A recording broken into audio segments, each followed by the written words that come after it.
Например, ако трябва да я предложите на някой странец, що би му рекли първо да посети?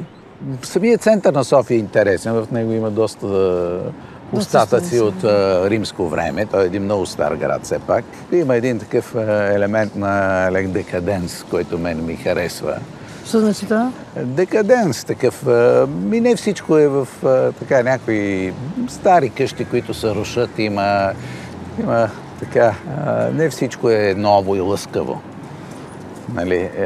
Няма този външен глеймър. За да София биде онаков град, како што си го замислувате, што би промениле? Да, бих оправил тротуарите на всяка страна. Опа, тротуарите. Това е много важно, тротуарите да се оправят, защото в момента са не в много добро положение. Добро. Има един специалитет, тук се вика пръскащите плочки. Като вали дъжд, стъпиш на една плочка и от нея... пръска. Така.